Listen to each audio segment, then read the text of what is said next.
Hi, my name is Carly Wallen. I'm an assistant project manager for Barringer Construction, and I'm here to teach you today about construction cost estimating and scheduling. So what is a general contractor? So a general contractor is, the third part in the triangle that makes up a construction project. You've got a client, you've got an architect and engineer, and then you've got the general contractor. So how this works is a client says, I want an office building built. From there, they either go directly to an architect or engineer, or they hire an owner's representative, sometimes called a construction manager. That owner's representative is typically involved in the construction industry. From there, they take their knowledge to guide the client through the construction process, so a person who's not in the industry doesn't feel concerned, that they are guided through the process and they have someone looking out for them the entire way and helps run the project so that they don't have to put as much brain power per se to this job. So from there, they say, hey, I want a building. This is what I want. They hire an architect and an engineer. The architect is the one who designs the building, and the engineers help ensure that it functions properly and can stand up and support itself. Once those two players are involved, then we get involved. Sometimes we are involved when it's just a design idea. They call us and say, hey, help guide us through the construction process so that we can determine if we are creating a building that meets our needs. Or they've got a fully fleshed out plan ready for construction and they put it out to bid. From there, multiple general contractors will do a cost estimate and a schedule in their proposal to attempt to win that work. Once the work is won is when our job begins. We oversee the entire construction process from breaking ground to completion, but we are not the ones doing any actual work. Sometimes people self-perform, but most of the time we never take a hammer to nail. We hire subcontractors. See the title and the name? They are a sub-portion of a contractor. We are the main contractor and they are a secondary contractor involved in the project. We hire the subcontractors for all the different trades. A trade is a division of the construction industry. So, for example, in the bottom left-hand corner, we have a site work or earthwork trade subcontractor. Those are the people that get the site ready to be constructed.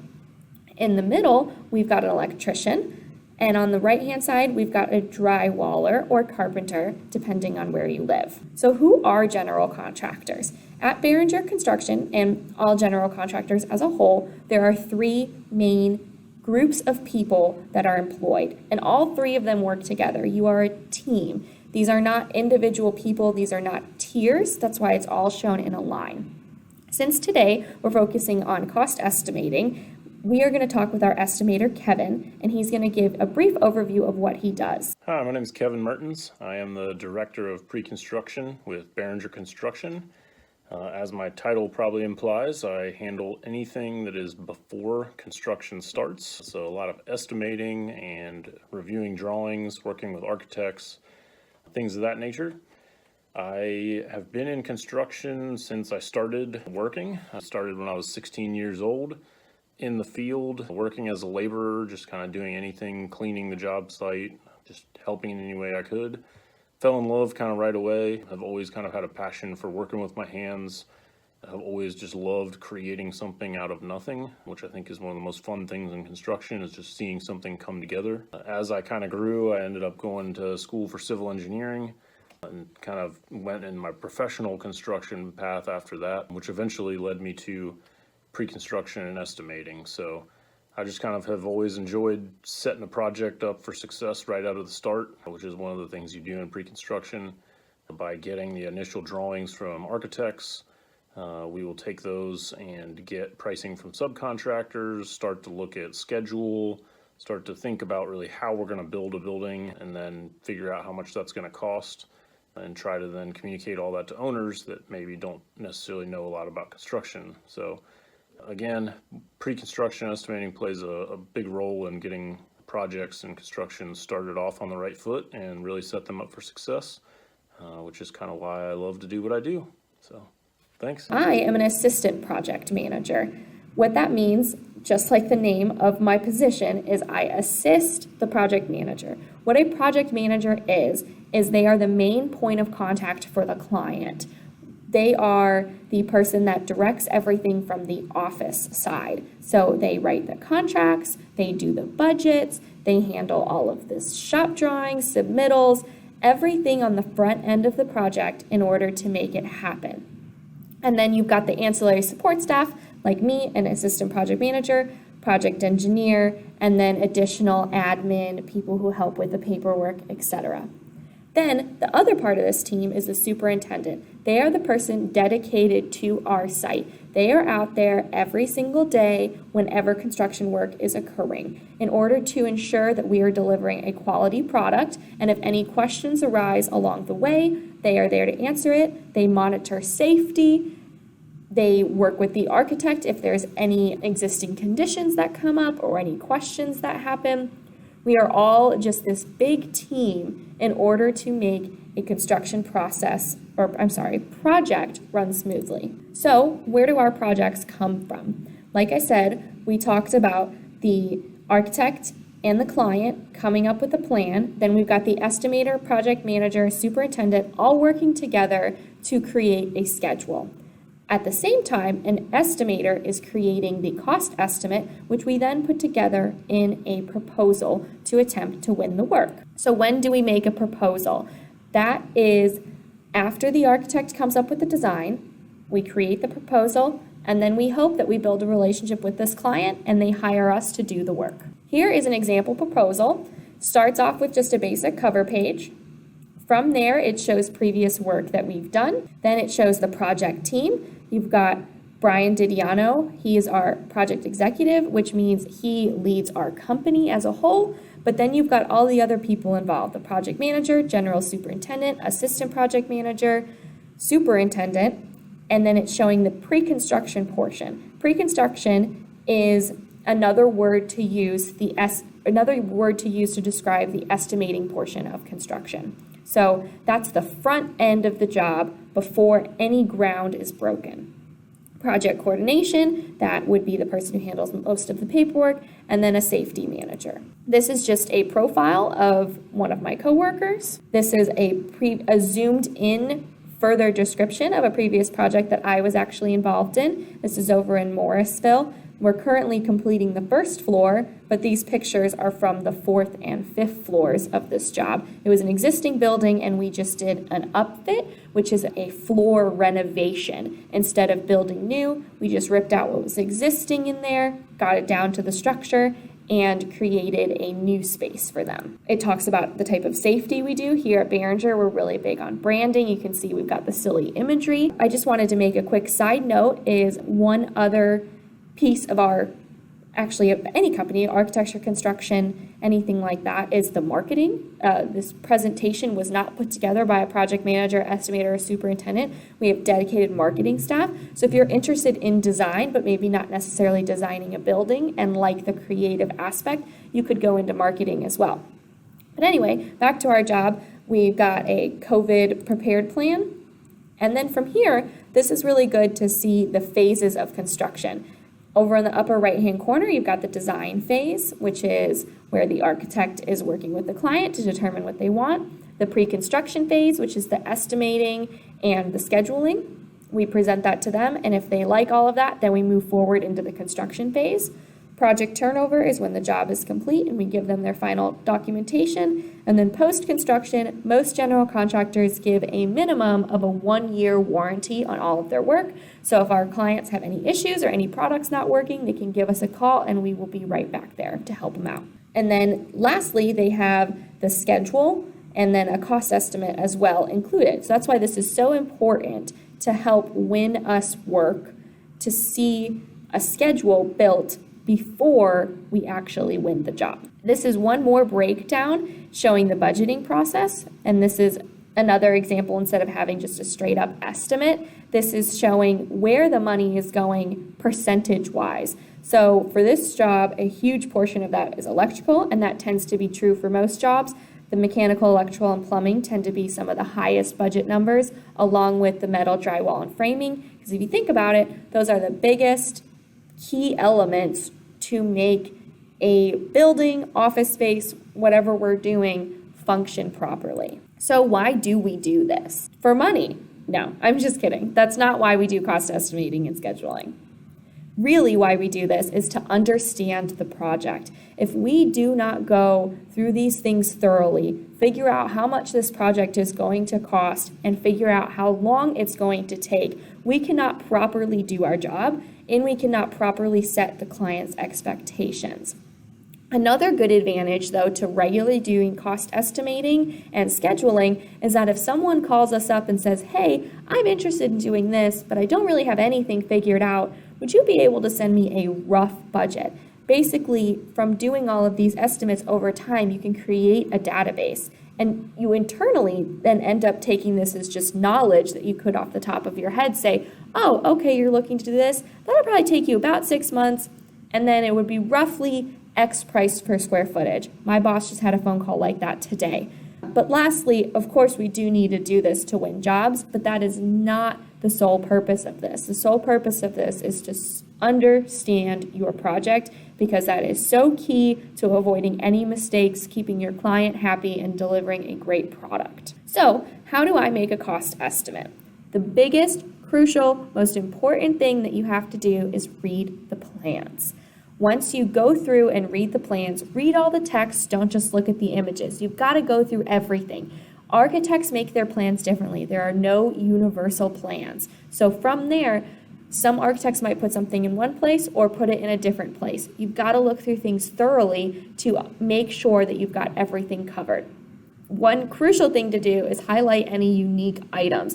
Are there any things that you haven't dealt with? Are you seeing this as something that might take a long time to build? Do you see that it might not work? By highlighting these things at the beginning, we can open the dialogue for this immediately to have conversations with the clients about how to remedy these issues or to highlight that this will take a long time to do, etc. It's just good to know what potential challenges or unique items you have in a project.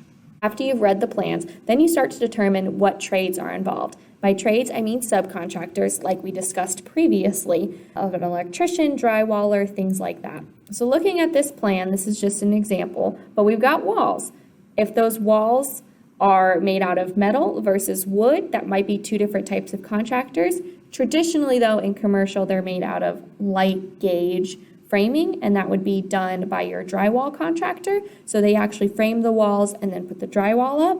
You've got doors, which means you've got doors and hardware and door frames. So that's from a different contractor. I'm assuming we have ceilings. You can't tell from this plan, but if we have some sort of ceiling, then you hire a ceiling contractor, you hire a painter, you hire a flooring contractor. All of those people, you need to figure out who's going to be involved on this project. So from there, you send your plans out to all of those people that are involved.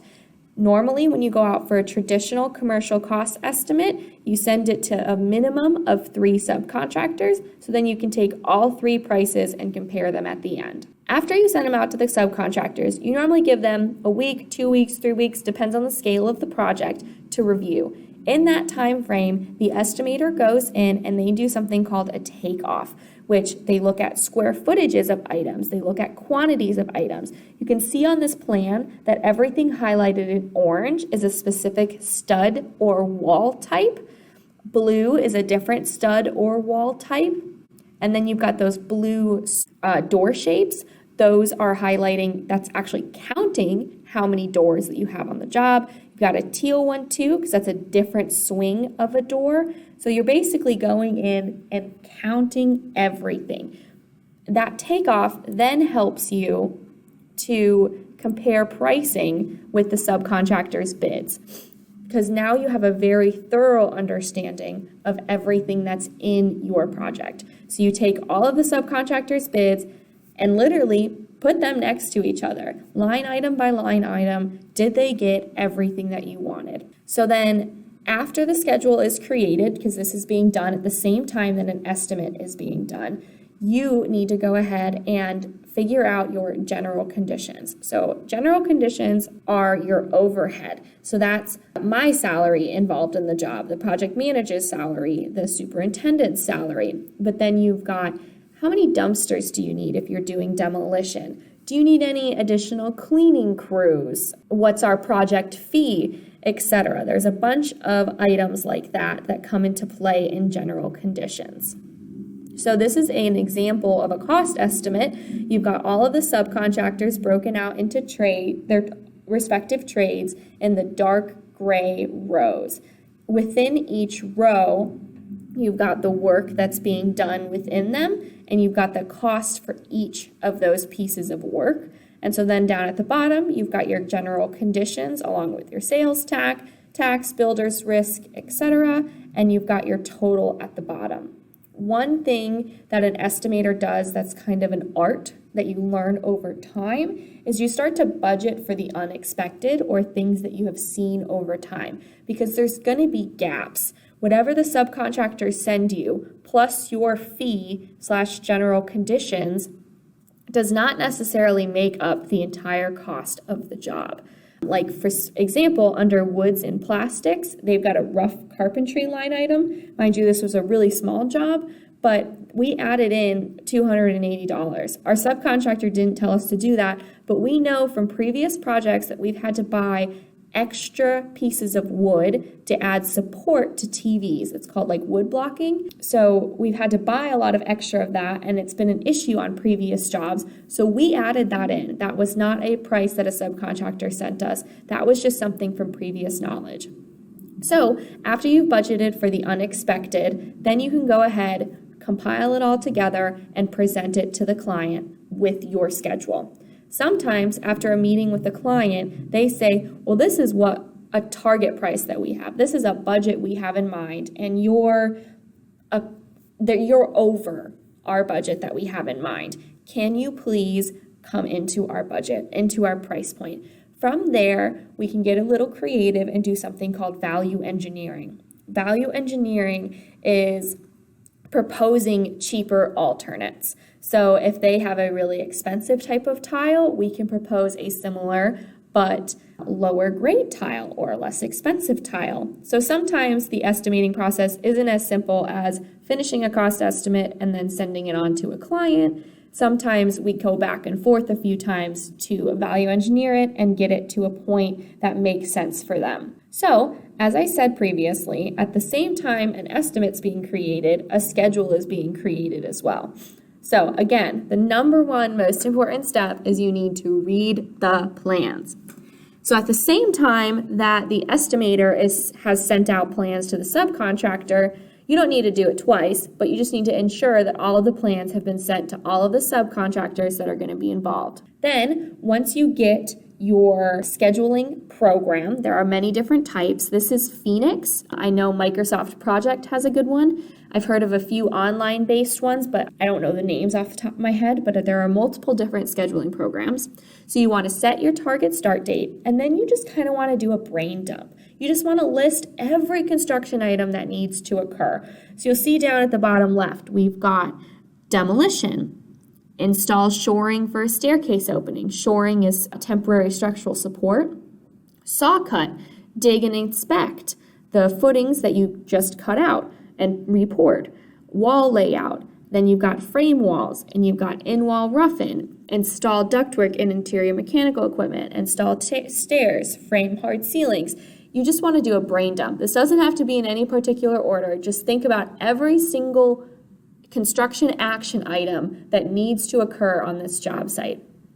From there, then you want to go ahead and call those subcontractors after they've had time to read the plans. Once you call them, you can talk to them about the lead times on their materials, if they are concerned about anything that's going to take a long time to come in, or how long they just think in general any of the materials are going to come in. And also ask them for their construction durations, how long they think each construction action item is going to take. People who've been in the industry for a while can typically make a schedule like this just off of their general knowledge, but it's honestly the best possible practice to call the people that you would be potentially working with and ask them how long they think something is going to take in order to build your schedule. And like I mentioned a minute ago, you want to track your long lead items, which are any materials that might take longer than usual, because you cannot install something until you have it. So you need to ensure that your schedule ties together and you don't have installation occurring before delivery, because that can really drive a schedule. Just to zoom in a little further, there's 3 main parts of a schedule. You've got your development, design, and permitting, which would be the dates leading up to your start date. So you can talk about when you want your architect to be done with their design. You can talk about when you are going to submit it for building permit, how long you plan for that to take, which then sets your target date to start. From there, you want to put in your procurement, which is a fancy word for tracking your long lead time items. How long will it take you to procure your materials in order to actually build this project? Then you've got your just actual project timeline. So after you've gone through and done a brain dump of all your action items and figured out the durations, then you put them in order to the general construction process, and the scheduling program will then put a date out at the end. So how do you make your cost estimate? If you go online, this is what your project looks like, your assignment or your next activity looks like. We're going to zoom in here and show you the material rates that are at the bottom. So that first image was at the top of your assignment, and now this is at the bottom of your assignment, showing all the different materials you can have and their going rates. So you're not actually going to need to be calling any subcontractors. This is for your activity. What I had mentioned previously is how we do our work in the commercial sector. Let's go back up to the top, and you can see that the column headers are the description of the product, the unit, which quantifies how you calculate this product. You've got the quantity, the unit cost, and the total price. So from there, we're going to focus on bathroom tile. So they want us to specify the product type. Square footage is how this is quantified. That's how you go ahead and order the amount of tile you need per square foot. The unit cost we're going to determine from our unit rates at the bottom of our assignment. And then this automatically calculates the total cost for us at the end. So we've got bathroom tile. I've chosen the medium grade. You can see the tiles got 5, 10, and 25. If you were zoomed out, you'd see that those lines are dividing between the different grades of material. So the mid grade has a $10 unit cost. So in order to determine my square footage, I'm going to do a takeoff of my project. So I highlighted the bathroom. Granted, it's not showing me the the exterior wall dimensions. So the 8-foot dimension of the bathroom, the long dimension, is technically a little bit off, but it's better to have more material than less material. So as you can see at the top from the dimension string, the bathroom is 2'10" wide. Easiest thing to do is to convert the dimension into inches. So 2'10" is 34 inches, 8 feet is 96 inches. I multiplied them together to get 3,264 inches. Then you want to divide it by 144 inches. So that brings us to 22.67, which I rounded up to 23 square feet. Regardless of if it's 22.1 or 22.7, round up every time. From there, I go ahead and I enter in that I've got 23 square feet of medium grade tile at $10 a square foot. So when you multiply 23 square feet times 10, it equals 230, which I believe the file does for you automatically, and then it'll go ahead and total everything at the bottom. And this file, you do not have to calculate fees or general conditions or the cost of labor to build, which is essentially all of that wrapped up into one. They've got that pre-programmed for you. So all you have to focus on is your material selection and the quantities of it. So in summary, a cost estimate, or how to create a cost estimate, is you need to learn your plans, share the plans with the subcontractors, quantify, which is what we did before, count everything as you go, figure out size, shape, scale, budget for any items that aren't covered, determine length of project from schedule, qualify subcontractors through phone calls, and then compile a final price. For a schedule, again, number one key important thing is to learn the plans. You share the plans with the subcontractors, call the subs to find out durations and material lead times.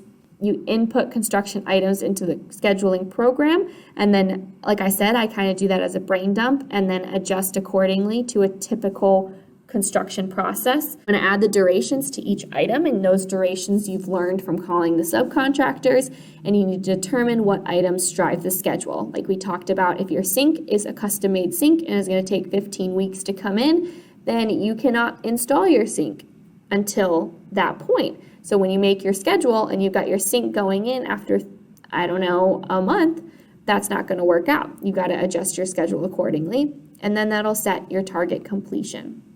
I know that was a lot of info tonight, but by no means should you be overwhelmed by all this information, because you do not need to go to this level of detail. You just need to pick out your materials, figure out your square footage of everything, and then from there it'll calculate your price based on the material selection that you have. Then you'll be able to see how much your idea might cost if you ever decided to build it.